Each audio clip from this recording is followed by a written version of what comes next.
dire que le traité de Lisbonne doit être ratifié, doit être changé, on peut dire en faveur dans les intérêts des Européens, des citoyens européens. Ça, on peut dire, c'est la responsabilité très très importante pour M. Sarkozy.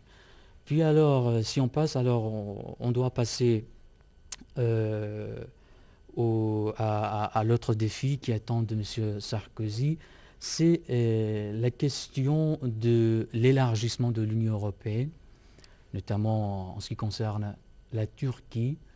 Alors, comme vous le savez, la Turquie veut être un membre de l'Union européenne, mais malheureusement, il y a beaucoup de problèmes entre cette union et la Turquie.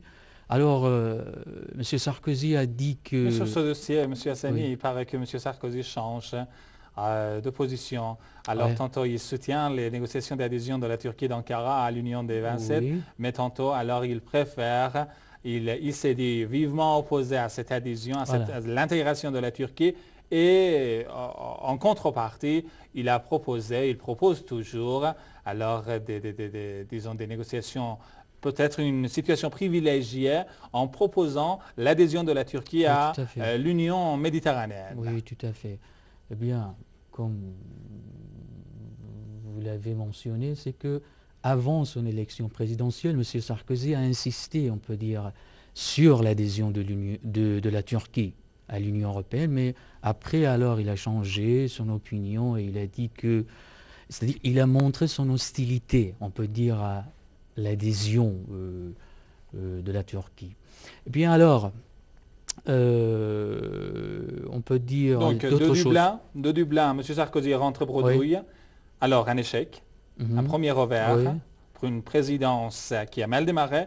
Et un deuxième revers, un deuxième défi, si on peut dire, c'est les négociations qui sont toujours peut-être dans l'impasse concernant l'adhésion de la Turquie à Oui, l'Union oui, européenne. oui. Et bien après, alors, il faut constater que le président français, alors, doit réconcilier les citoyens français à l'Union européenne. Pourquoi? Parce que, comme vous le savez, comme nous le savons, alors, la cote de popularité de M. Sarkozy a été diminuée ces dernières années.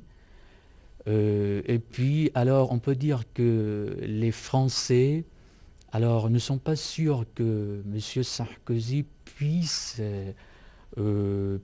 alors poursuivre ses réformes, ses programmes.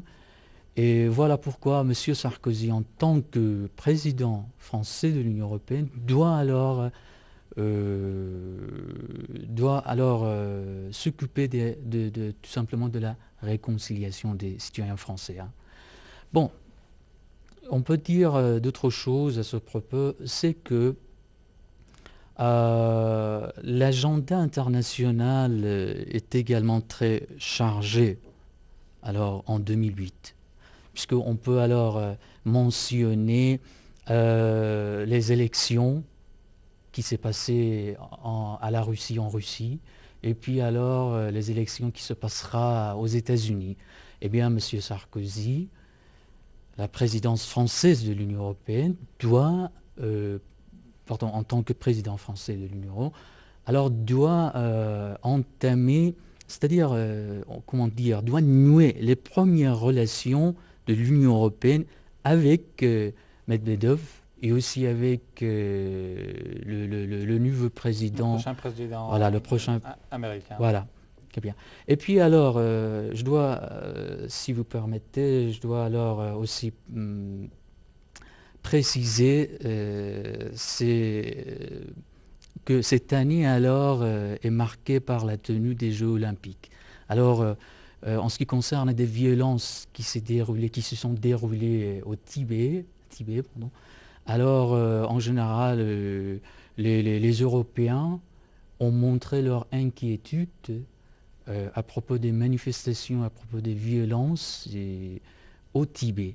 Alors, on a dans une réunion, comme nous le savons, les ministres des Affaires étrangères européens alors ont décidé d'organiser une conférence dans laquelle alors on a discuté sur la présence à l'ouverture, à la cérémonie de l'ouverture au Pékin. Voilà, et puis enfin alors je dois alors mentionner des sommets Union européenne avec l'Afrique du Sud, avec la Chine, avec l'Inde, avec la Russie, avec l'Ukraine. Alors tout ça on peut dire, vont intervenir alors, par l'intervention de M. Nicolas Sarkozy en tant que président français de l'Union européenne. Voilà, on peut dire que ce sont des défis qui attendent Nicolas Sarkozy. Hein. Ouais. Merci, M. Hassani. Outre le traité de Lisbonne, en effet, d'autres sujets comme une Europe de défense, la politique agricole commune, ou encore le projet de lancement de l'Union pour la Méditerranée, tenu en France le 13 juillet, et même l'immigration clandestine figurait parmi d'autres priorités annoncées par M. Sarkozy.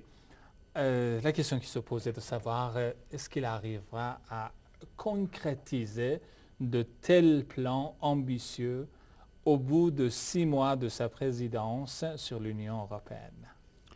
Bon, écoutez, à son arrivée à l'Élysée, M. Nicolas Sarkozy, je crois que vous le savez, il a dit que la France doit être de retour en Europe. Alors, avec, on peut dire, cette phrase, M. Sarkozy, il voudrait affirmer sa volonté de remettre la politique française en Europe. Oui. Et puis alors, il veut dire que la France sera de nouveau une force de proposition et une force d'entraînement, on peut dire. Alors voilà, pour montrer, M. Nicolas Sarkozy, pour montrer sa détermination à ses partenaires européens, alors il a commencé des voyages, on peut dire, avec ses ministres, on peut dire avec le ministre de l'immigration, avec le ministre de l'écologie, pour s'entretenir avec ses partenaires européens. Alors, M. Sarkozy dit que la France veuille que l'Union européenne alors soit un exemple mondial en ce qui concerne de la protection de l'environnement.